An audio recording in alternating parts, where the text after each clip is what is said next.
3, 4, 5, 6, 7, 8, 9. Welcome back to the in.pencil podcast. I'm Adam. And I'm Jess.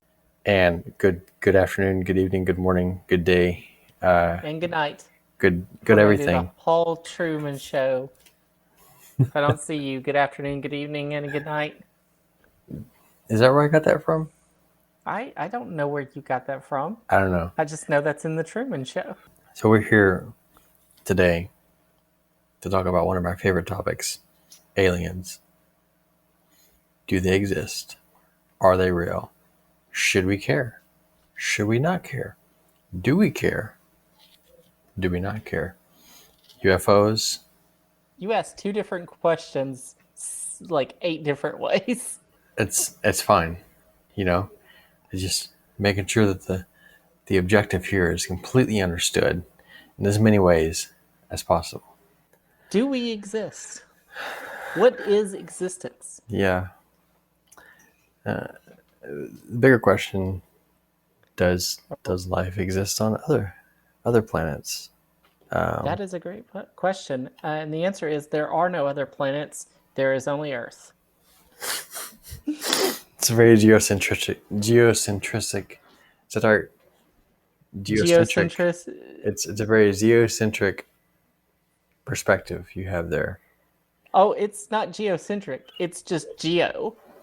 It's like saying if you're in a room where the whole floor is made of like wood and you're like, this room is very wood centric. It's like, no, the room is wood. That's all that exists. But there's stuff outside of the room, surely. No, just the room. In order for there to be a room, there has to be a space for which the room exists in. So does that mean the universe, there's something outside the universe in order for there to be a universe? I mean, that goes into the theories of multiverses, right? So in order for there to be a multiverse, there has to be something outside the multiverse in order for the multiverse to exist. I mean, everything is contained into something, right? Maybe. Everything maybe is not. Contained. I mean, that's how entropy works, right? Entropy only works in a closed system. Yeah. Well, and we've observed entropy in the universe. I mean, everything intrinsically is a closed system, right? I have a bottle of liquid here that exists within the bottle, but outside of the bottle, there are still other things that exist. Well, no, the bottle of liquid can't be a closed system because things influence from the outside the bottle. Well, I mean, it's... Put the bottle out into the sun and it'll get really hot, meaning that it's not a closed system. There is external factors that influence the bottle. And that's how everything is, right? Yeah, that's how Earth is not a closed system, because the sun influences Earth. Right, and then... So that's how... You'll hear sometimes like creationists argue that the theory of evolution can't be real because it goes against entropy, which entropy says things will basically turn to chaos, and evolution says things form out of chaos into greater things. Yeah. But so they're like, on Earth there can't be evolution because it should go to chaos instead of order. Okay, well, my head hurts now. Yes. Can we talk about... Getting into that, evolution. In order for evolution to work on Earth, it created life, right? So can it work on other planets? And if so, does that make aliens? Dun, dun, dun. I'm going to Google something real quick. How many planets capable of sustaining life have we discovered? A lot. List of potentially habitable exoplanets. This is on Wikipedia. List of potentially... Another 5 in one solar system that they think might be habitable. 40 billion Earth-sized planets orbiting the habitable zones of sun-like stars and red dwarfs in the Milky Way, and 11 billion of which may be orbiting sun-like stars. So over 11 billion stars, according to this, in the Milky Way alone. And that's habitable for humans when we look at habitable. That doesn't mean that doesn't mean that life exists on it. That just means places where we could potentially live millions to billions of years in the future. Right. So that's just narrowing it down to that, but they'll list, if you just look up lists of potential planets that are just capable of sustaining or of creating some sort of life. Yes, and I think what we're trying to get at is we are not arguing whether or not life can exist outside of Earth. It seems like there's a good chance it can. It And seems it like, does. yeah, like we can't obviously prove yes, life exists outside of Earth, because even if aliens are on Earth, we can't prove that they can live outside of Earth, because we've Right. only ever seen them on Earth. So yeah. But a lot of people at like NASA are looking for life not just outside of Earth in these exoplanets, which an exoplanet is the planet outside of our solar system, and it's not an executive officer, it's an EXO planet. Yeah. That was a stupid joke. You're supposed to laugh at that. It It's not an was. exoplanet. It's an exoplanet. Edit that so it sounds like you really Okay, I laughed will. at I it. will do that. I'm not doing that, but okay. It'd be funny if it's like you just put on a laugh track for like 20 minutes.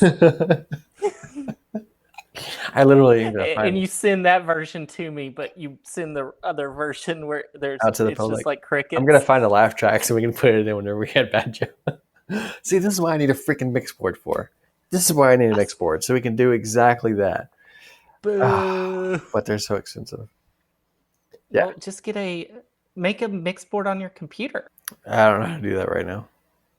It I seems like think you just I think I get to some way to figure out how to get your input into it as well, like your audio input into it. So oh yeah. I'll talk to We'd have somebody to else to figure out.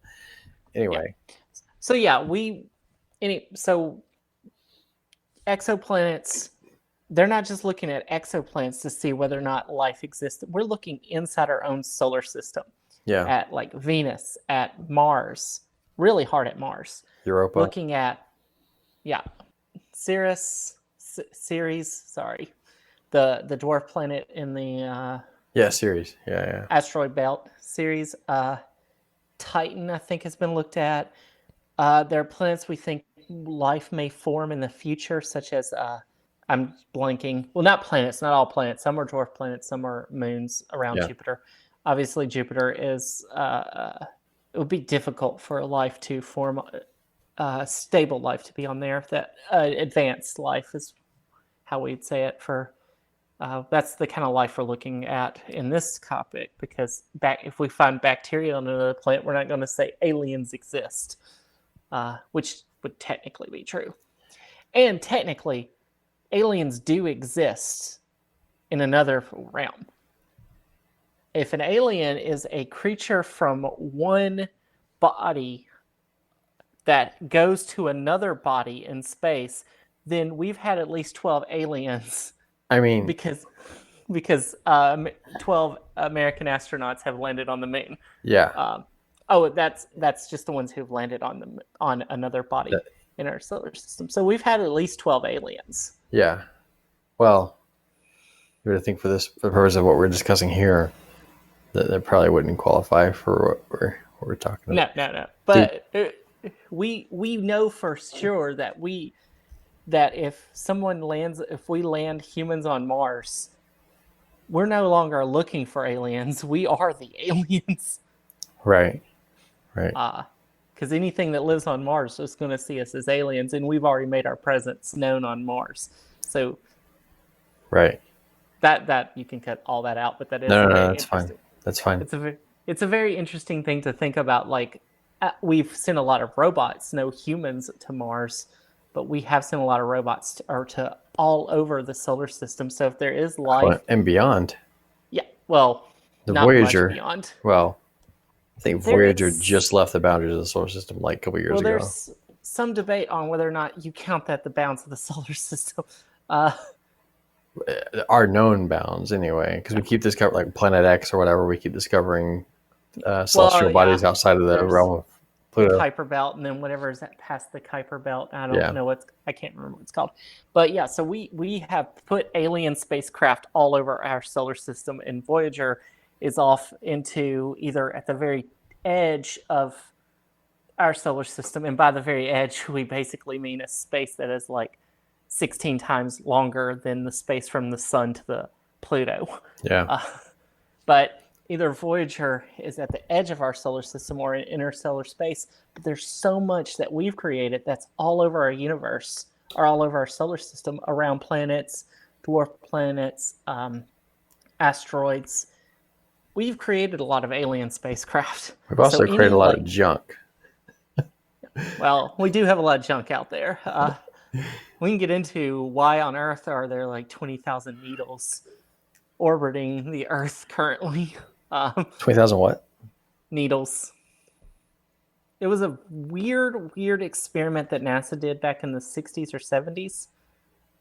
They Really? thought they could make reflective needles and they could use it for satellite and communication or something. It was a big failure, and now we have 20 something thousand needles just floating around in outer space. Like sewing Well, needles? not outer space. Yeah, I think. What? I've never heard of that. Wow. It's look it up. I could be saying it wrong. That's why we always say look up our facts. What we say is true. We don't We have any could be facts. wrong. Needles orbiting Yeah, don't look up Space Needle, but look up needles orbiting orbiting. Earth. Yeah, because if you look up Space Needle, you will get Seattle. All right, here we go. Let's read this real quick. This is interesting. Project Westford was a test carried out by MIT on behalf of the U.S. military in 1961-1963 to create an artificial ionosphere above Earth. This was done to solve a major weakness that had been identified by U.S. military communications. I'll link this in the description or whatever for the podcast. But they have little things where you can click and track the needles here, which is weird. That's freaking crazy. Wow. Yeah, because they have to track that stuff. They have to track of course. space debris so that it doesn't create a damage. But another thing is the Earth is a very big place, so we haven't created. From what some people say that we have a problem. We need to clean up all the junk in outer space or in orbit of Earth, and other people have said it's not that much junk yet compared to how much space is out there. We can actually, if all of it gets destroyed gravity style, we can still shoot off rockets in different directions and still get to Earth. I mean, still get to space. Not as easily. It's easier to shoot off from the equator than it is from the North Pole. But the real question is, do aliens have a base on the far side of the moon? That's the real question. Well, I did listen to Dark Side of the Moon the other day. Did you? No, actually I didn't. I listened to The Wall, or parts of The Wall. I don't know why. There was something that was discussed, something I saw, and I was like, oh man, I missed The Wall. If you've never listened to Pink Floyd's Dark Side of the Moon or The Wall, it's interesting. But they're classics, yeah, they're very good classics. Dark Side of the Moon is, however, not actually about the far side of the moon. I'm pretty sure it might be about drugs. No, you're fucking kidding me. The answer is if it's the 60s, 70s, 80s, 90s, aughts, 10s, it's about drugs. If it's the 20s, it's about viruses. Or, probably about viruses. There's been a lot of coronavirus songs that have come out recently. That's a very weird thing. I know. It is weird. I just I've heard what Imagine Dragons had an upbeat, we're in this together type song or whatever, and I'm like, when I think of someone to get me in the spirit of being I can do it, I think of Imagine Dragons. Yeah. I just imagine dragons. And I feel so much better about my life. I almost bought an Imagine Dragons record one time. And it was off the Radioactive and what was that other song off their first album? It's Time. There was that one, but there was the other Radioactive, and then there was another song on there that Kendrick Lamar did a remix for one of them anyway. But I almost bought it, and I was like, maybe I won't pick this up just yet. And then I'm pretty glad I didn't, because those things got really old really quickly. I did buy that album, and I don't listen to that anymore. Yeah, But so many, like a good chunk of the albums that I bought over the years, it's like, was that really worth it, Jess? Think about that. Yeah, you Was don't. that a good move? Yeah, Should I have just bought the one song I really liked? Spent 99 cents on it? Back in the day when songs only cost 99 cents? Back in the day when people bought songs? yeah. I was gonna I say don't that. actually. I was like, wait, I don't even know how much songs cost today. I haven't bought a song, and I just support the artist I like. I'll buy their music because that's supporting them. Yeah, I still buy records. I think I mentioned that before. I like to buy their music and then listen to them on YouTube, basically, so they still get revenue, I do that on even though Spotify. Yeah, yeah, I do they're that not for getting much revenue, but they are getting revenue. They got the money from me buying the album or yeah, buying the song, and yeah, then they get the revenue from me streaming the song. yeah. So it's a win-win for them. I agree. Well, I mean, except that no one else buys their records; they just stream it for free, or no one listens to it because they're an obscure artist that nobody really cares about, and they have Yeah. less than 1,000 plays on Spotify when they deserve way, way more. Anyway, we were Yeah, we're talking 20 about minutes in and we've yet to talk about the actual topic. We've hinted, we've danced around the topic of aliens. that's fine. We're So, just getting into the meat of it here. yes. So when we talk about aliens, what we're talking about is an intelligent species not from Earth. And then the potential of them having visited and or Yes. residing here. Yes. So that's what we should say. An intelligent species not from Earth that is visited or is visiting Earth currently. So we're not talking about like there's an advanced species of aliens that live on the other side of the Milky Way and they still are on the other side of the Milky Way and they can't get to us and we can't get to them. Right. That could exist. That's just all hypothetical. We can't say yes or no to that. There's not even a real argument to whether or not aliens live a trillion light years away from us or Right. whatnot.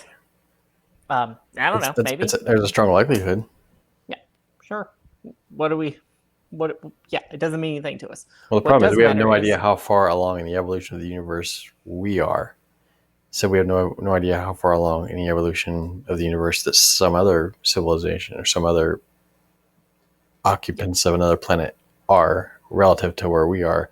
Because in the stage of human evolution, we could be really far, or not human evolution, but in the stage of like intellectual self-aware life, we could be really far ahead of where other species on other planets could be, or we could be really, really far behind. If I were to bet, I would say we're probably pretty far behind. But there is a way to do this that's supposed to be logic, but it's a type of logic that isn't widely accepted. And the idea is that if we exist, we're probably average. Therefore, we should consider ourselves the average intelligence of species that exist. That's also how people believe that we are actually living in a simulation, because it's more likely to live in a simulation than not. Therefore, we live in a simulation. And that's literally the logic that's used for like people like Neil deGrasse Tyson. And I will crap on Neil deGrasse Tyson's mentality so many times.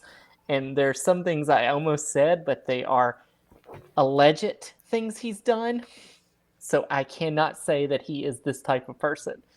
But allegedly, it's fair. he's a terrible human. That's all I'll say about that. Look it up. All right. Okay. So do we have reasons? Yeah, let's just go into the list. We have reasons. So are we going to go that yes or no first?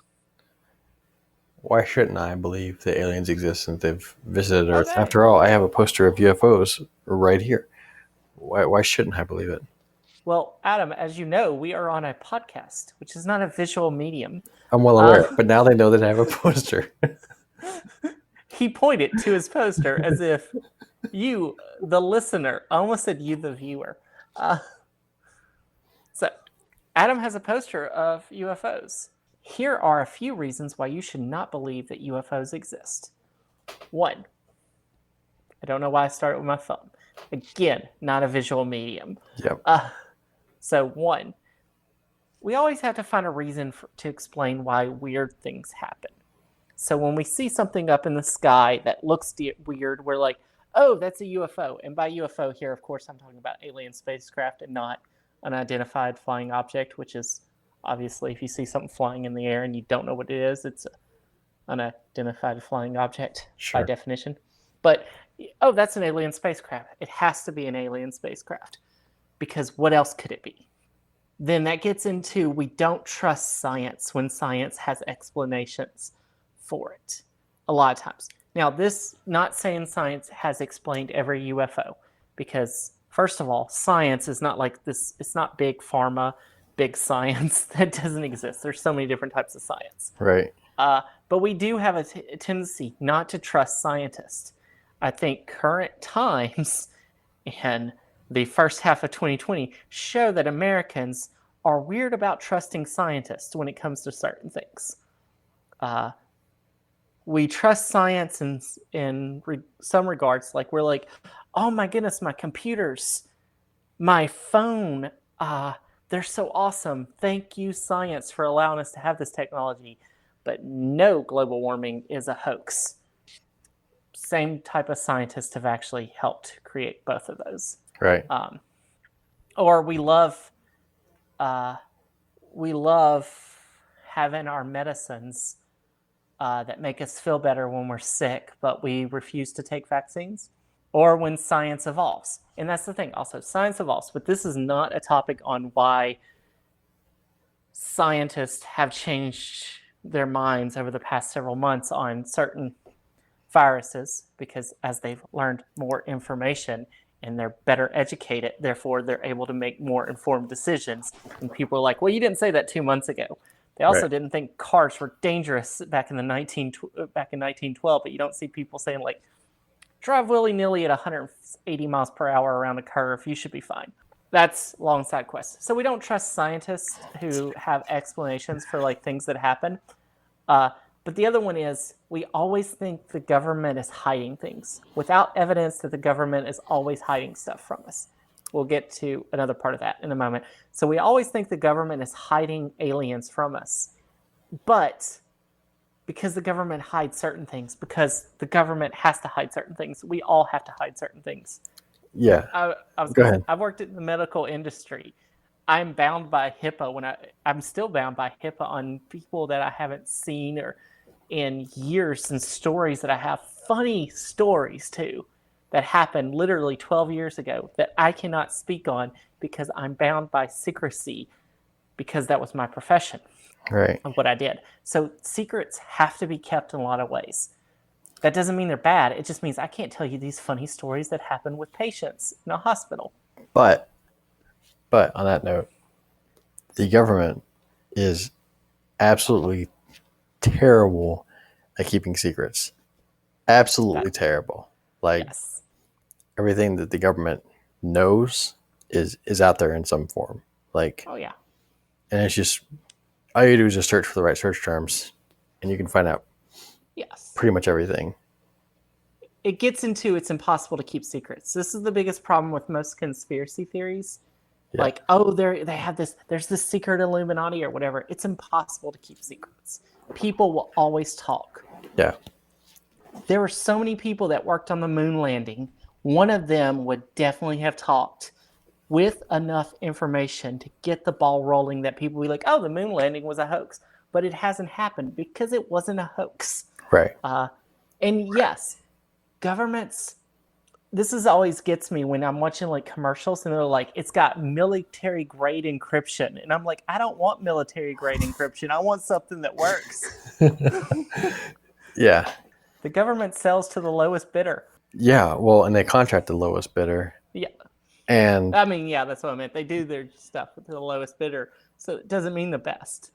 Yeah. No, I mean, that's it. And then if they're using government employees don't get paid a whole lot to keep the secrets that they're supposedly keeping. This isn't the executives at Google, people.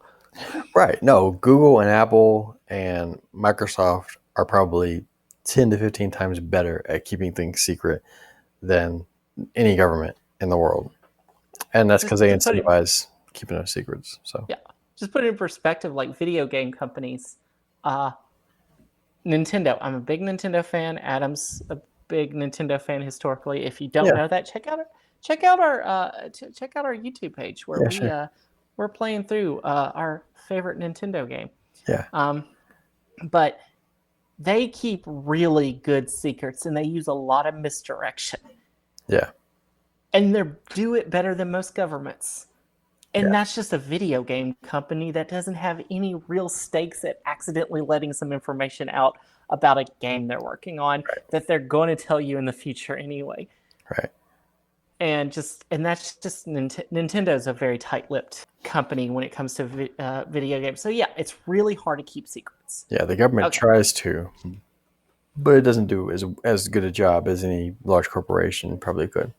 Yeah, it's like the end of Harry Potter and the Philosopher's Stone / Sorcerer's Stone, depending on where you're from, where they're talking about the Philosopher's Stone / Sorcerer's Stone, depending on where you're from, the actual item. And Dumbledore says to Harry, "It's naturally a secret, therefore everyone knows about it."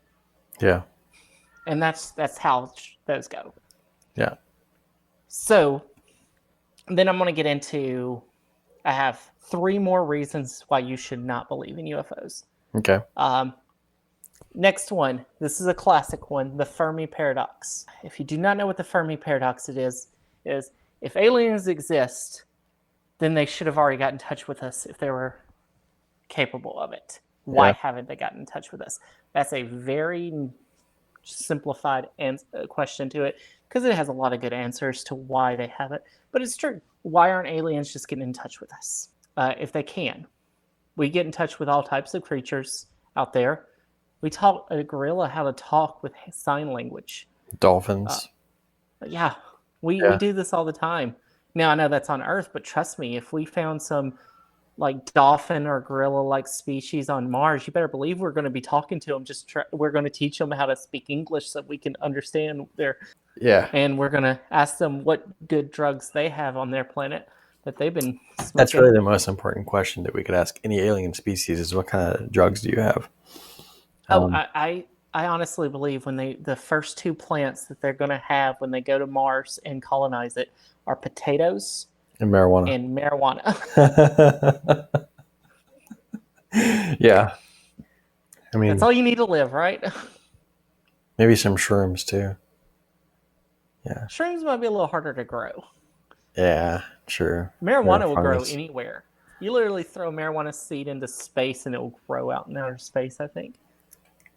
It's a great plant, you know? Yeah, and that's true. Marijuana can grow in so many different climates, and it's probably one of its reasons for being such a widely used drug is because it's so obtainable and also does not mess you up as badly as some other drugs. You mean widely consumed plant, not used drug?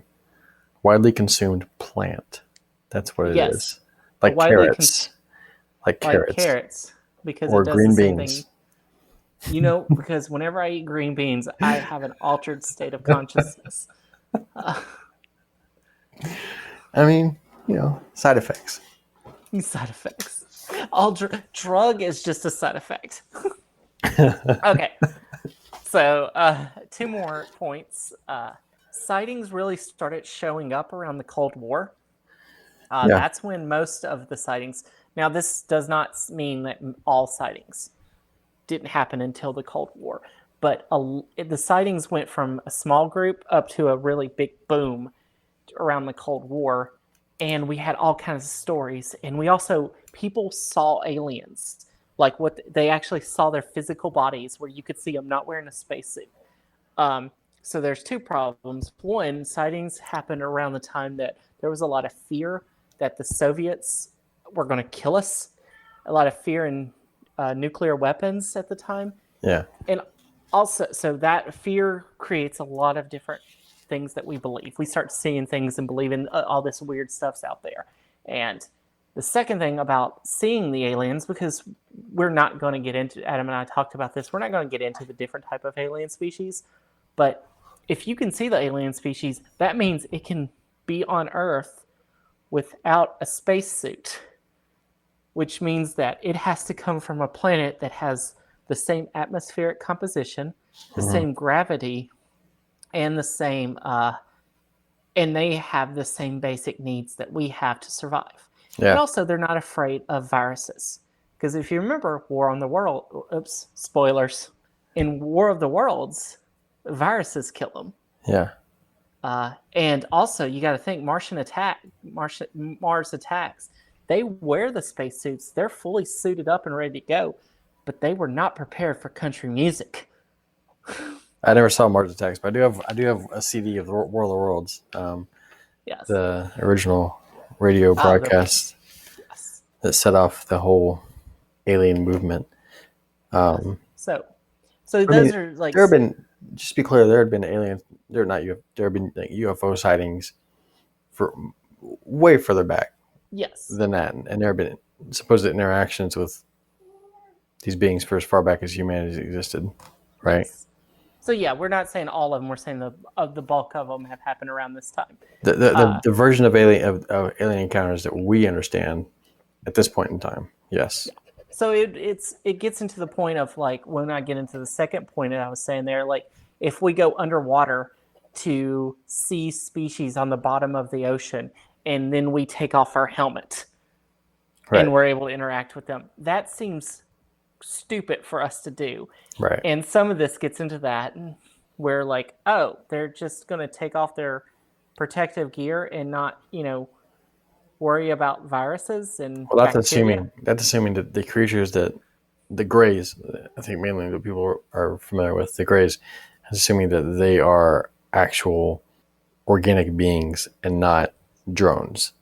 That Because is true. one theory is that the Greys that you see, the popular version of Greys, like what's the Paul? You seen Paul, right? The I have not, but You haven't seen Paul? Anyway, yeah. So the Greys that you typically see, those may actually just be drones. Because think about it, for an organic life form to travel, God knows how long, how far of a distance, trillions of light years, or however long it is, would probably be kind of taxing on an organic body, right? So yes. if you send a drone or some sort of AI or something in your place, that seems like it would make a lot more sense. Of course, now even getting into the idea of the logistics of how another civilization would know that we're here, would have the desire to come visit us, and would focus Yes. a mass amount of energy into developing a form of travel to be able to actually reach us, to communicate with us. For what? For what purpose? Like, what's so special about us? Why would they want to come visit Yeah. us in the first place? So yeah, and that will get into our. I have some thoughts on that in our yes, why you should believe. Okay. Um, I did the second part to the increase around the Cold War is aliens have always been associated with science fiction, and science fiction always imitates what's going on in real life. And we see this a lot with like aliens and um, popped up around the Cold War, and alien movies popped up around then. Uh, and then, of course, we see it all the time with after the atomic bomb was first dropped. Bombed. Yeah. Yeah, we started thinking like, what would that radiation do to humans? And so you saw a lot of science fiction films of giant animals like them, which I think was giant ants and stuff like that. You saw a lot of or creature from the Black Lagoon and all that. And Yeah. then we see it whenever in the U.S. You can see this in U.S. politics. I first learned about this one from the Cracked podcast long ago when the Cracked podcast was good. A lot of people got that long story. A lot of people who were there back in the day are no longer at Cracked.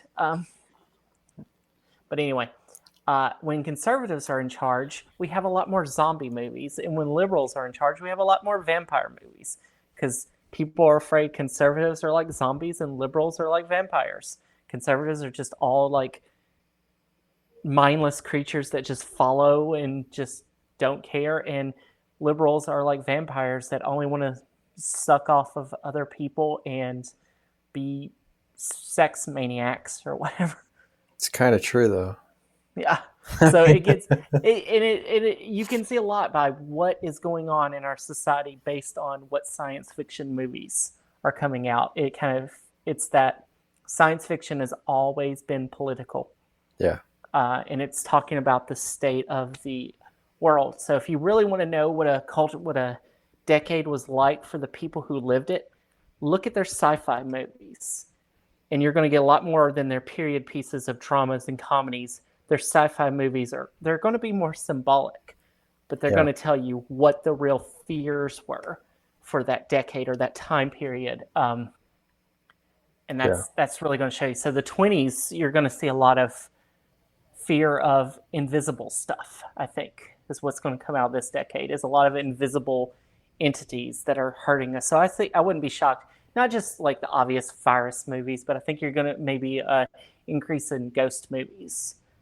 Some invisible force that we cannot fight and defeat Okay. easily is going to show up because that's what we're facing literally at the start of this decade. Right. An invisible force that we can't fight, we can't see, we can't defeat, and we're all just like trying to stay away from each other. So isolation might be things that make us separate from each other. Have you seen the Anyway, movie? I'll put it in the description. The Love. It's called Love, but it's the Tom DeLonge Angels and Airwaves movie. Have you seen that? It's completely about isolation. I'll just I put a have link. not. I'll just put a link in the description for it, so that way people can watch that. We're going to see a lot of really good isolation stuff. And it gets into, I mean, like, I think one of the best isolation movies I believe I've seen in a while is Moon. That came out, 10 years ago? Something like Moon. that? I haven't seen that either. Yes. It's, what's his name? Just Googles. What about The Martian? The Martian. That's also a good one. Yeah. The Martian's funny and has a weird. I literally just Googled moon, and guess what it brought me to? I'm guessing it brought you to a picture of the moon. Yep. So it's a 2009 science fiction film. Sam Rockwell. You can watch it or just read the concept of it, but I think watching it will give you a little bit more understanding of the isolation of the movie, which you kind of get from the beginning and kind of see as the story progresses what isolation will do to you. But The Martian Love covers is also the same. Love covers a lot of the same topics, I think. So. Yeah, and those are probably more serious. So if you want a lighthearted version of it, watch The Martian. Yeah, sure. And you'll get where I got my idea of that they'll grow potatoes on Mars. Right. Yeah. Yeah. I had already put that together like an hour ago. The Martian is a great movie, and then it has this very weird ending that just goes against all science. Yeah. Like it doesn't do a great science because storms can't be as big on Mars as they are in the movie. Right. Because there's just not enough atmosphere. But then it does the ending scene of the recovery, the retrieval. Yes, the retrieval part is just like you didn't need to do that. Because it actually does like things that are scientifically possible on Mars at the beginning of it. I don't want to give too much away. Well, everyone has creative license, and everyone's already seen the movie anyway, so it's not a really big deal. But I mean, you have creative license to do that. Yeah, it's just weird. It's just like it felt such a good sci-fi, scientific, positive movie, and then he pokes a hole in his spacesuit or something. Yeah, and it's like because the part where he flies off without, with I think having a tarp over his spaceship. That seems like that wouldn't be possible, but a lot of scientists are like, no, that probably can work on Mars. Because of the atmosphere. You could probably pull that off and it'd be okay. But then the hole in the spacesuit is like that's not how that works. That can't work at all that way. That's not how you propel in space. It's like if you poke a hole in a window, it doesn't just suck everything out all of a sudden. It's just not enough pressure to a small hole, it doesn't have enough pressure to actually suck things through. So I'm not convinced. I'm not convinced that I shouldn't believe in aliens based off of your list so far. I'm just, your list, it's got some good points to it, but I want to know the list about why I should. That's what I want to know. So why you should? So it's me. I'm trying to convince you. That's the play we're going with here. Yeah. Okay. Okay. So we already talked about. There's so many planets out there. Most likely every star in our Milky Way has multiple planets, and a good chance that several of those planets have life. We're pretty sure that life could have existed on Venus and Mars. We know pretty convincingly, I say we as if I actually know this, but NASA does a lot of these studies in places like that. Know that water existed on Venus and water existed on Mars. Right. Now, when we're talking about life, what they're looking for is organic life that needs water to live. Right. That's the only life we can look for because that's the only life we know. Yes, it's a narrow search that we're only looking for. I mean, we got to start somewhere, so that's a good starting point. Yeah. Dihydrogen monoxidal life forms. I don't think that's what it's called, but hey, we call it carbon-based life forms, but it's not just carbon-based. It needs water too to survive. Right. So we're looking for that H, O, and C. Right. The Hawk life forms. That's what I'm going to call them because I'm a scientist. Anyway, we know that there are a lot of planets out there, and there's a lot of rogue planets that we're not even getting into that potentially could have life on them as well. So we have an incalculable number of planets. Possibilities. We're just talking about in the Milky Way galaxy. That's just one galaxy. Right. There are a bunch of planets. There's a good chance that intelligent life does exist. And if intelligent life does exist and it's farther advanced than us, then it's going to go seeking out into the stars. Mm-hmm. Now, getting across the universe or the galaxy is going to be tough. So it'd have to be a nearby star, most likely, unless they understand how warp holes work, which is a possibility. Maybe wormholes work in a way that we don't understand. Or maybe they've got near light speed travel and they've got giant ships. I can't explain how they do it. Right. So if they were to go out into the galaxy, they would go out looking for signs of life. Mm-hmm. The same way that humans are going out and looking for signs of life in our solar system. Right. And we talked about drones, and we're literally sending out our own drones. Right. To other parts of we have, as I heard someone say a long time ago, the entire known population of Mars is made up of robots. Yeah. We've sent multiple robots to Mars. We can't really send robots to many other places right now because Venus, they melt very fast. Yeah. You can't leave something on Venus for long. Mercury, we possibly could land something on there, but it's not because there's no atmosphere. I don't know if it's necessary. And if it turned around toward the sun, it'd probably melt. Right. You would have to land on the dark side. Right. But we've landed on other places. We have. They landed on one of Jupiter's moons not too long ago, and we could do it. We've done it plenty of times. We've sent out stuff. And why do we do that? Because we want to study. We do this on Earth. We study animals in the wild. We sit out in the corner and we watch them, and we hide in like places where we can't be seen or we're not really noticed. So there is a lot of things we can look from our own, how we interact with our planet and with our solar system that would be very similar to a higher order species of aliens that would interact with humans. And This would have to be a higher order species. This could not be on our same level because they're on our same level. They're still dealing with the same crap we're dealing with, where we cannot do far travel and we are still fighting each other. Right. Yeah. So who's to say that right now there's not some evolutionary superior species that is observing us, studying us in the same way we would observe a colony of ants, right? Yeah. So And that would lend favor to the idea that maybe there's an alien base or something on the moon that's its hiding spot, or under the ocean that's their hiding spot, and that's their observation point, right? So yes.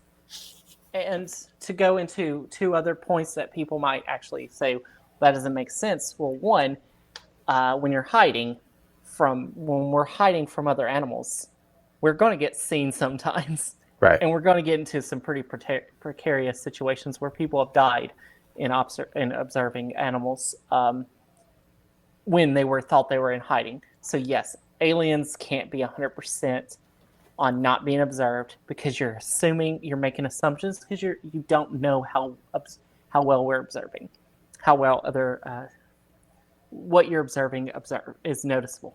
Like you don't know if an ant can see you or not, but if it does, it's going to know you're there, and it's going to right, go into defense or attack. And yes, we get it. Ants can observe that we're around, but like species like that, and that gets into the second thing. One of my favorite quotes is from the Mothman Prophecies, that movie with Richard Gere. That is very loosely based on a true story. I haven't seen it, but it's my list though. So the Mothman Prophecies is about them seeing these creatures, Mothman creatures, in Point Pleasant, West Virginia. In the movie, it takes place in like current times, but the real events took place in the early 70s, I think. And then they appear. This gets into serious government cover up and like alien species, either aliens or supernatural species. It's a Right, beautiful movie. Watch the documentaries too. That gets into what really happened there. That also does not explain a lot of stuff. Like there's just weird things that happen, but in there they're asking Richard Gere's characters asking the scientists. He's like, why don't they just explain? Why don't they just tell us what they're doing? These supernatural creatures, which is how the movie took them to be. And the scientist guy said, "Have you ever tried to explain yourself to a cockroach?" yeah, And it's just that, like, if you have a species of aliens that is so far advanced above us that it can do either faster than light travel or near light travel or, wormhole travel and can observe us and have these really amazing flying spacecrafts, they can't really communicate to us that well. And they may not be three-dimensional species in the way that we are three right, or four-dimensional, depending on how you want to count. right. And they may not be constrained by the same laws of physics that we think we are, Yeah.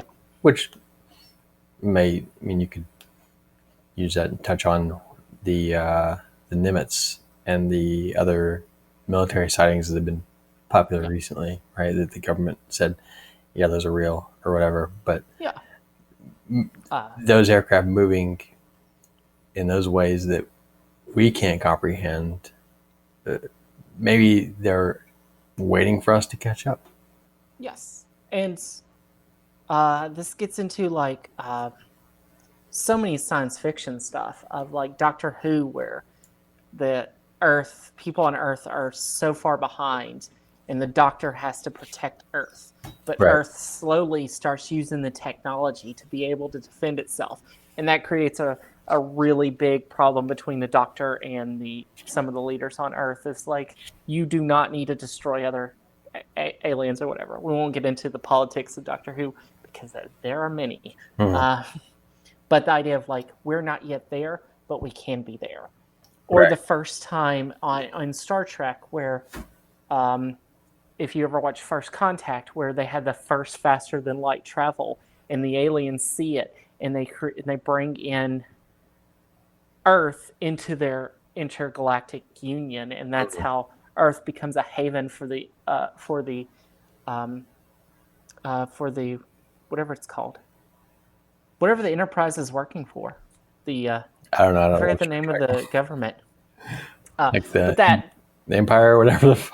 yeah, I'm trying to think. I don't remember what it's called. Oh my goodness, bad Star Trek fan. I'm not a Star But yeah, Trek fan, so but that idea of like they're just observing and waiting for us to catch up, Or they may want to see how their evolution happened because there's so many millions or billions of years in the future. They don't know how they got to where they got. So they're looking to see, this is the easiest way for them to see how they got to where they got. The same way we literally dig up bones to see how we became humans. Right. And we're looking at like tardigrades to see how we became humans. Right, And that right. seems so silly, but it helps.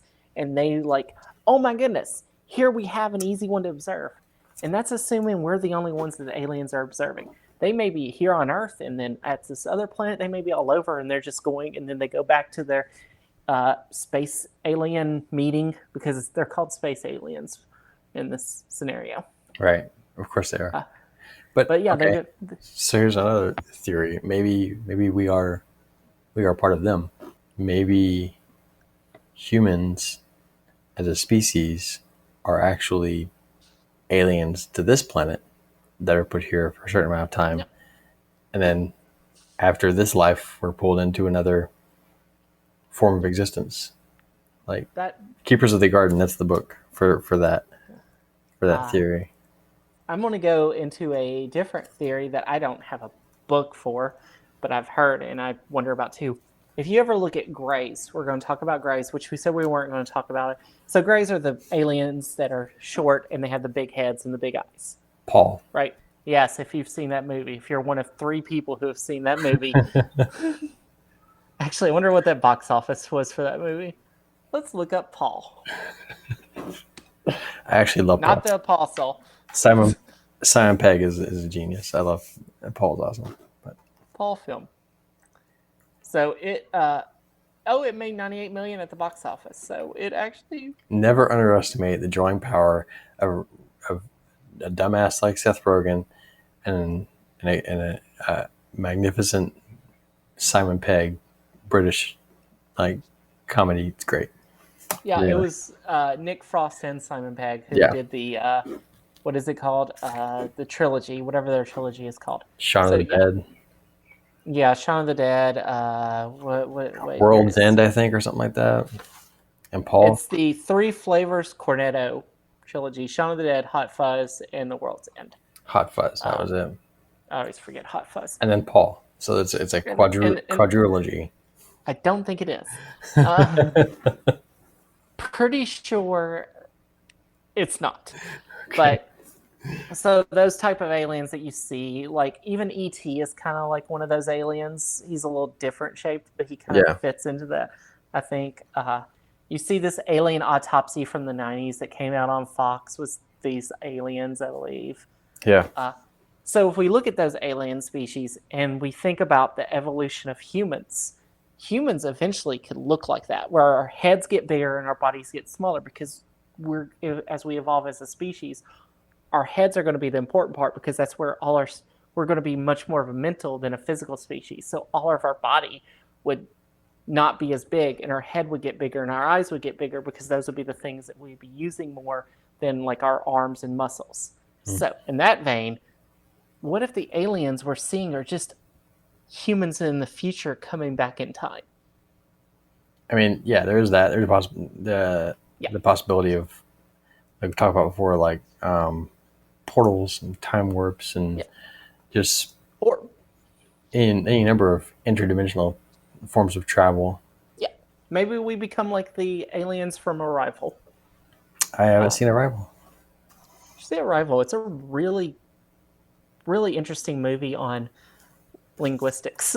Putting all these movies and books and stuff into a list for the notes, so anyone who's listening can be like, oh, how do I read Keepers of the Garden? How do I see Arrival? How do I read? I've never seen Paul before. Paul's amazing. Yes. So, and then of course there's also the idea that the aliens are just crash landed here and they can't get out and they're trying to go. Yeah. Well, I mean, if that were the case, I would think that because they're marooned. Because of UFOs, I would think there'd be some method of departure. So for me personally, and I don't necessarily believe that aliens have visited the Earth, but my view is, and I remember my dad told me this a long time ago. He said, "I don't believe aliens have visited Earth, but if they are, they're just scientists or something like that." And it just made me Observers. think, like, yeah, they're doing research. They're Yeah. not here to interfere for the most part, because let's face it. Here's the thing: we do like to dissect animals, kill them Yeah. and dissect them. And I was going to get it with So abductions. That would be what abductions would be like. now, most abductions we can just throw out the window at the very beginning. Sleep paralysis, uh, nightmares. There are a lot of things that and drugs. Remember, most abductions took place when they were using a lot of hallucinogens. That's when people started having abductions. We cannot throw out the fact that altered states of consciousness lead to some pretty weird things. So I think we talked about this several podcasts back. I don't actually remember when we talked about this, but Ezekiel, straight up all of Ezekiel. Put that in the show notes. Read Ezekiel if you want to really get into biblical alien and weirdness. Just the first half, when he starts talking about rebuilding the temple, it goes on for a while, and it's about a different thing. But the first half, you get some wild stories. It's such an interesting book. So read Ezekiel, watch Love, watch Moon, watch The Martian, read Flowers for Algernon. Wait, no, what was the book? Keepers of the Garden. Keepers of the Garden. Yes. Same difference. Read Ezekiel. Listen to all of Angels and Airwaves album. There's not much. Not just their one album. Listen to all of them. There's not much alien content in their albums. It's mostly about human interaction, psychology, love, romantic relationships. Yeah. So it's the extra stuff, like Secret Machines. Secret Machines. Yeah. This is the second one.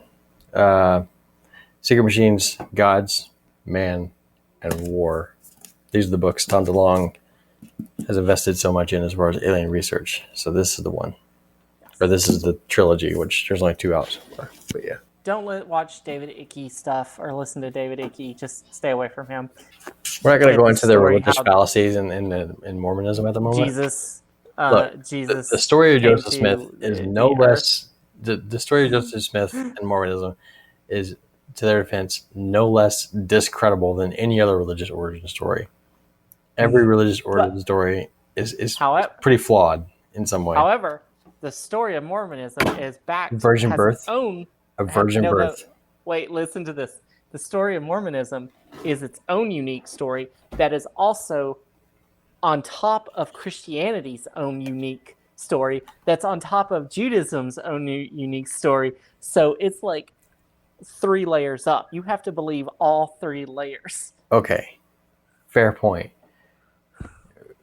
Okay. You got me on that one.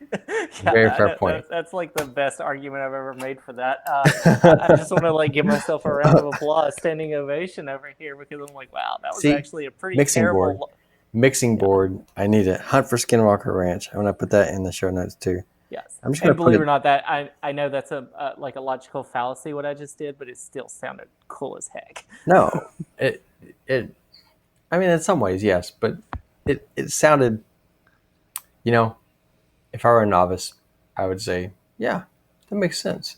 A flawed theology on top of a flawed theology on top of a flawed theology, with all 3 layers being kind of bullshit origin stories. Let's be honest. Yeah, I mean, it makes sense. Yeah. It makes sense that they don't make sense whatsoever. Yeah, I mean, let's get into, if we want to get into origin stories, the belief that we are not originally to Earth is probably just as outlandish as any of those origin stories. Yeah, I mean, it's totally based on what people say, right? So yeah, all of this is there's no evidence. The evidence we have is anecdotal. Yeah. What evidence we have is that the best evidence we have is that 3 or 4 billion years ago, the mass that was after the Big Bang, some 10 billion years after the Big Bang, there was this big ball of gas and it formed to the sun, and then the sun and on these planets formed, and then the sun ignited, giving heat, and water collected on Earth, and Earth was just at the right place at the right time, and then lightning and a bottle. Basically, we had amino acids and some compounds formed together and created these single-celled life forms that slowly developed more and more, and then they would eat other life forms that they didn't consume, and they would develop and develop, and then eventually they left the water and started walking on the ground, and then those life forms just kept developing and developing. They went into the trees, and then at one point, these species decided to come out of the trees, and they did, and they started hunting and gathering food, and eventually they said, I can take these nuts and I can throw them in the ground and I can create food. And they did that. And then these other creatures started coming, trying to eat their food that they created and this agriculture they made. So this different species came and they started running away, those other little creatures that was eating the agriculture. So that first species that came out of the trees put them in their house, and that's how we get house cats. But here's the question. At what point did you realize that was not going to end in humans? What other species? I was thinking humans. The whole time we were doing that, I was thinking of the South Park, where Mr. or Mrs. Garrison at the time was explaining evolution. We're like, a donkey fucked a frogfish and like all kinds of other shit. But anyway, so are humans the only creatures that are from another planet, or all the creatures from another planet? Because that seems like that seems like Noah's Ark was actually just a spaceship. I mean, and maybe there's some truth to that. I don't know. No, you're telling me that the Bible is 100% real, and Noah's Ark was not a boat; it was a spaceship. Maybe there's something that was lost in the scribing and the translation, like all the layers of fallacy that could happen with that. They didn't know the term for spaceship, so they called it a boat. Yeah, they call it a ship. It's a ship. What's hard to explain? What's hard to understand about that? Like, that could be a possibility. You don't know. That's the thing. We have literally created a new Judeo-Christian origin story. If I were to Google it, Noah's Ark as a spaceship, I'm sure I could find somebody else out there who has come up with this idea already. I wonder if the spaceship was originally from Mars and it floated to Earth. Maybe Mars was in an apocalyptic scenario, where their world was going to end, and they saw Earth right next door. It already had bacteria, it already had some capacity for supporting life, and they were like, "Fuck it, we're gonna haul ass over to." Maybe everything happened in the Bible before Noah's Ark took place on Mars. That's true. Mic drop. Or Venus, Venus obviously can be any planet. Venus is closer to Earth than Mars.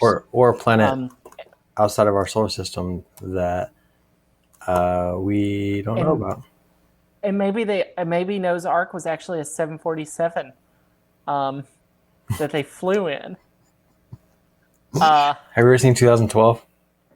The movie 2012? No, I have not. Or 2012? However they call it. I've seen the Everything Wrong With 2012. Yeah. Or 2012. But it's like they get on these arcs and then are in their boats in the water and they take off, and that's kind of like that because they've ruined their own planet. And that's what we're gonna do to this one. We're gonna fuck this planet up to the point where we can't stay here anymore, and we're gonna haul ass to some other planet in another freaking solar system or another galaxy, the Andromeda Galaxy or something light years away, and then we're gonna fuck up that planet. Well, we've already. If you ever pay attention to what NASA is doing, they already have like ideas of because the sun is going to get bigger and get hotter and expand. So NASA's already has a list basically of where to live and what planets and moons will be ideal living conditions at certain points in the next 5 billion years. It's like we've already created the plan and we're just trying to figure out how to do it. We don't know how to terraform yet, But trust me, people are working on it. Right. Well, but yes, the sun's going to expand, envelop the Earth. Life as we know it. Maybe not. The Earth might be spared, but it is not going to be livable. Right. It's not going to be inhabitable. But the fact is, thanks to our activity, the sun is going to be. I mean, the sun is already uninhabitable. The Earth is going to become uninhabitable long before the sun destroys it. Long before, because of what we're doing. Uninhabitable to humans. Right. That's what I'm getting at. And we do know, like, Venus was a runaway greenhouse gas effect, is why Venus is literally the hottest planet in the solar system. And yet Mercury is half the distance closer to the sun than Venus is. And Venus is hotter than Mercury because of a runaway greenhouse gas. Mm-hmm. Guess what humans are creating? This all gets back to climate change. I think we've gotten back to it multiple times. Yeah, well, and maybe that's what the aliens are doing. When they listen to the podcast in 50 years, they're gonna say, "I know what that civilization was going through because of the in.pencil podcast told us over and over again. It was about climate change. Never mind an inconvenient truth. Never mind 2012. Never mind the day after tomorrow. Never mind any of these other pieces of pop culture history." Never mind 97% of all scientists. Yeah, never mind any of that. Climate change It's the in.pencil podcast that was the key to unlocking the story of our generation. That's really what we're doing here. Whoever thought this was going to end up being just a climate change podcast? I mean, it's our narrative, right? This is the story that we're telling. Yes. So with all that being said, do aliens exist? No. Who knows? Yeah. Is there evidence to suggest yes? Potentially. Is there evidence to suggest no? I'm not sure that more there's logic, not negative. I don't think there's negative evidence. Yeah, right. It would be more logical pieces, and there's evidence to suggest that a lot of the evidence for aliens' existence is actually not evidence for. And like everything else that we talk about, religion, paranormal, aliens, conspiracy theories, this won't be the last time we see this topic. So no. We thank you for listening and putting up with our rambling. And do you want to wrap up? Yes. So as with evolution and aliens and everything, life is not stagnant, concrete, and written in ink so that it cannot be changed. No, life is able to be changed. You can erase, you can rewrite. Life is written in pencil, and so are we. Thanks for listening. That's the way the cookie crumbles.